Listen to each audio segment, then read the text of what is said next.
Damos la bienvenida a Óscar Ortiz, ex ministro de Economía y ex senador. ¿Cómo está, Óscar? Buenos días. Muy buenos días, un gusto en saludarla. Gracias por esta oportunidad. Gracias a usted. Bueno, se va moviendo el tablero electoral a menos de 2 meses de las elecciones subnacionales. ¿Cuál es el análisis que usted hace de todo esto?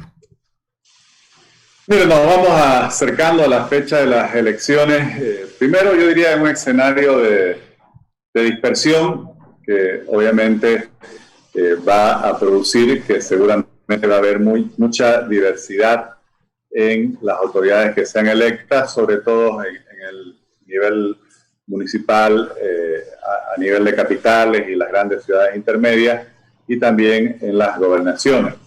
Por otro lado, una campaña atípica donde obviamente la población, yo no creo que esté prestando atención ni a las campañas ni a los mensajes de los candidatos, porque hay dos grandes temas que preocupan y que obviamente absorben la atención de la población, tales cuales son la pandemia con esta segunda ola que está provocando mucho más contagios y además más fallecidos. Obviamente hay una proporcionalidad, por así decir, entre el número de contagiados y el número de fallecidos. Y por otro lado, obviamente, tanto las secuelas de la crisis económica que se viene arrastrando ya desde el 2019, el 2020, y obviamente la incertidumbre económica hacia el futuro.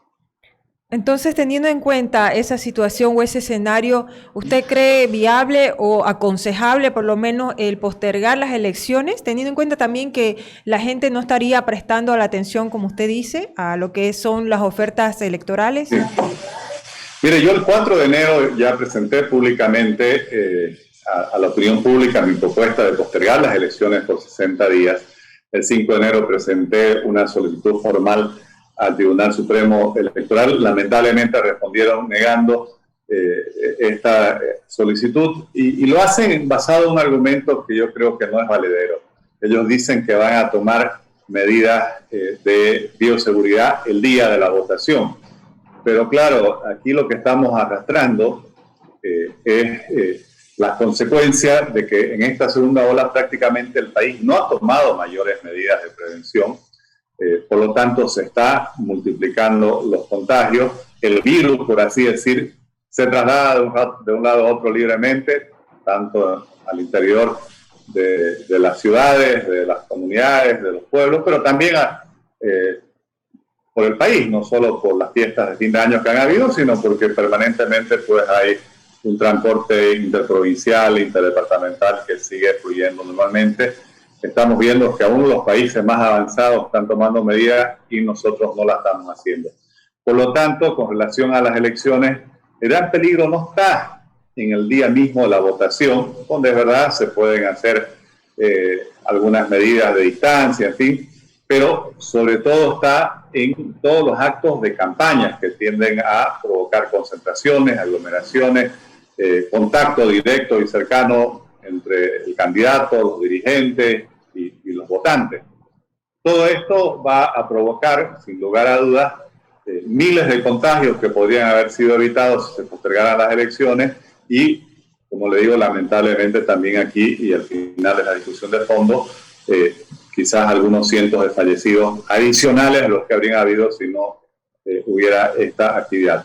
Por otro lado, el Tribunal Supremo Electoral argumenta de que se van a realizar las elecciones como se realizaron el año pasado, pero no es verdad. El año pasado se postergaron 3 veces las elecciones, tendría que ser a principios de abril, se terminaron siendo a mediados de octubre. Cuando se realizaron las elecciones ya hacía 2 meses que había pasado el pico, la fase más crítica de la pandemia, la primera ola que se había desarrollado entre la segunda quincena de julio y la primera quincena de agosto, y por lo tanto, cuando ya se llega a las elecciones, obviamente había bajado mucho la frecuencia del contagio. Entonces, claramente aquí creo que el país, el Tribunal Supremo Electoral, el gobierno, hay una actuación con una irresponsabilidad que a mi juicio es temeraria, es muy fría, es muy basada en objetivos políticos electorales y obviamente no se está tomando para nada la prevención, la preocupación que tiene que ver por la salud y la vida de las personas, que al final de cuentas es lo que más debiera preocupar a una autoridad. Ahora, Oscar, hablando ya de otro tema, como es la intención de voto, ha salido a la luz pública una encuesta de Cies Mori inicialmente, y bueno, en la carrera por la gobernación cruceña no se descarta una segunda vuelta. Si bien Luis Fernando Camacho aparece como primero, pero no con un porcentaje tan alto como para ganar de forma contundente. ¿Cómo ve esta situación? Usted también hablaba de una dispersión de voto. Bueno, no nos olvidemos que el MAS en las elecciones nacionales, si no me equivoco, estuvo entre 36 y 37% a nivel departamental, lo cual es un piso muy importante. Lo que se está viendo con el candidato Cronenberg es que está logrando, por así decir, aglutinar a todo el votante masista. Habrá que ver, yo dudo que pueda ir más allá de ese porcentaje, pero es un porcentaje muy alto. En cuanto a la candidatura del señor Camacho, yo creo que obviamente tienen que preocuparse, porque está claro que sí hay otro 64% de la población que no simpatiza con el MAS y que eventualmente podría apoyarlo. Entonces tienen que preguntarse por qué están con un poquito más de la mitad de los que no votan por el MAS y no estarían llegando más allá. Bueno, en voto válido sí creo que está en alrededor de 40 y tantos %, pero está claro que tiene todavía que conquistar o convencer a un margen todavía bastante importante de personas que no simpatizan con el MAS, pero por alguna razón todavía no han descartado su decisión por el señor Camacho. ¿Y qué pasa con la carrera por la alcaldía?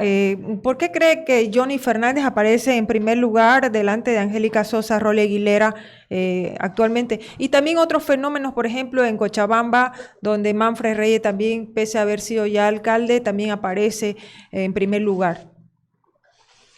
Bueno, yo creo que, en primer lugar, así como las guerras se ganan en las batallas, las elecciones se ganan también en las campañas. Y creo que aquí el candidato Johnny Fernández está cosechando el haber estado activo estos últimos 5 años, además del conocimiento anterior que tenía. Y seguramente él ha logrado calar en un electorado que es muy importante, que combina lo popular con el voto joven. En el caso de la alcaldesa, bueno, si bien su fortaleza, por un lado, su base de apoyo es la gestión y sobre todo el recordatorio de la imagen del alcalde Percy Fernández, obviamente se ve que hay algún problema porque está teniendo mucho menos intención de voto que, por ejemplo, que la que obtuvo en la última elección el alcalde Fernández, que fue 40%, y que la que obtuvo en anteriores elecciones, que era aún superior a ese monto, ¿no? Entonces, por otro lado, también hay una mayor dispersión en el nivel municipal, y está claro que en el electorado cruceño no hay, por así decir, referentes tan claros en el nivel municipal. Estamos en una transición después de 15 años en los cuales habían 2 personas, 2 liderazgos que eran referencias muy claras tanto para la gobernación como para la alcaldía. Obviamente esta transición en el nivel municipal está mostrando una mayor dispersión. En el caso de Cochabamba, yo creo que con gestiones municipales tan problemáticas, tan desastrosas, con tanta inestabilidad que ha habido en los últimos años, no solo en este periodo constitucional, sino también en los anteriores, obviamente el recordatorio colectivo, el recuerdo colectivo de cómo Manfred Reyes Villa en su momento mejoró las condiciones de la ciudad de Cochabamba, las condiciones urbanas de la ciudad de Cochabamba, obviamente lo está favoreciendo ampliamente. Bueno, y hay quienes creen que, por ejemplo, en el caso de Demócratas, la salida de usted, de Vladimir y otras fracturas internas, además también, por ejemplo, en el MAS, que ha habido pugnas internas para la definición de las candidaturas, todo esto está cobrando ahora una factura para ambas tiendas políticas. En el caso del MAS, si bien va a tener presencia a nivel nacional, pero ya no de una forma contundente, de acuerdo a algunos expertos también en política. ¿Cómo ve usted esto, si realmente está cobrando factura todo esto? Mire, yo no sería el más indicado para comentar sobre una situación que me involucra a mí directamente. Prefiero que eso lo analicen otros. Sí quisiera hacerle dos comentarios sobre el MAS en dos circunstancias distintas. Una es en Santa Cruz de la Sierra, en el municipio. Yo creo que ahí, por así decir, puede haber voto, no sé si oculto o quizás un voto subrepresentado en los datos que hemos conocido, porque quizás si preguntan solo por la candidata Adriana Salvatierra, por su nombre, no todas las personas la identifiquen directamente como la candidata del MAS, pero no nos debemos olvidar que el MAS sacó en la última elección nacional 29% en el municipio de Santa Cruz de la Sierra. Y por lo tanto hay muchas personas que después, aunque no tengan una identificación muy cercana con la candidata Salvatierra, sí terminen votando por la sigla. Por lo tanto, creo que ahí quienes están en campaña no debieran confiarse en el porcentaje tan bajo que muestra el MAS, dado que hace 2 meses han mostrado que tienen capacidad de aglutinar alrededor de su sigla, con un candidato que en ese momento también, como es el actual presidente, era relativamente desconocido para la población, pero han mostrado capacidad de aglutinar ese porcentaje alrededor de su sigla. Entonces creo que eso, después del día de la votación, va a ser un porcentaje bastante superior, y creo que ahí deben tener mayor cuidado quienes estén dirigiendo las otras campañas. Por otro lado, creo que esta encuesta que se nos ha presentado presenta un dato que puede cambiar mucho la perspectiva política en los próximos años, con el resultado que obtendría por fuera del MAS la señora Copa en el Alto, porque eso prácticamente plantearía que dentro de esa mitad del país que el MAS ha venido representando, digamos, si para hacerlo simple dividimos a Bolivia en 2 mitades, que más o menos es así, de pensamiento, de visión, de concepción ideológica, la virtud que tuvo Evo Morales y el MAS desde su victoria en 2005 fue aglutinar a la mitad del país que, por así decir, favorece ideas más de izquierda, por llamarlo de alguna forma. Bueno, la candidata Copa estaría, por así decir, dividiendo por primera vez ese espacio político con una base electoral muy fuerte, como es el Alto, con 1 millón de habitantes. Ya el Alto tiene más habitantes que la ciudad de La Paz. La Paz es un departamento donde básicamente, si quisiéramos redondear, hay 1 millón de personas en la ciudad de La Paz, otro millón en el Alto y otro millón en las provincias. El Alto además tiene mucha influencia de ida y de vuelta con las provincias paceñas y obviamente con sectores populares de la ciudad de La Paz. Entonces, creo que si uno mira hacia los próximos 5 años, ese va a ser, si se ratificasen esos datos en los resultados electorales, obviamente sería algo que también cambiaría mucho el escenario político hacia el futuro. Oscar, hablando de lo que usted decía en el caso de Santa Cruz, esa tendencia que a último momento tal vez mucha gente también va a votar por la sigla, el más allá del candidato. En el caso de la gobernación, ¿hay la posibilidad real de que el MAS finalmente pueda ganar la gobernación, teniendo en cuenta que hay un apretado porcentaje entre el primero y el segundo? Mira, yo creo que en la gobernación, quizás lo que no está definido, como estarían los datos hoy, habrá que ver qué pasa con estos 40 días de campaña, es quien gana la primera vuelta. Pero yo creería que va a haber una segunda vuelta, y en la segunda vuelta, obviamente, el candidato Camacho tiene las mayores probabilidades de ganar.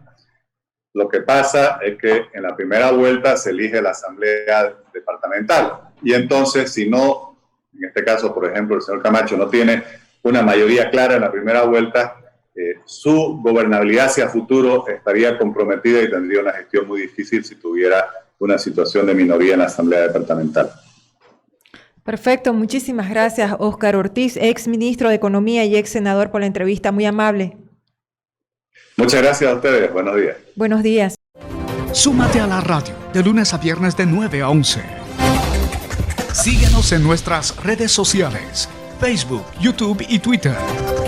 Publicite aquí.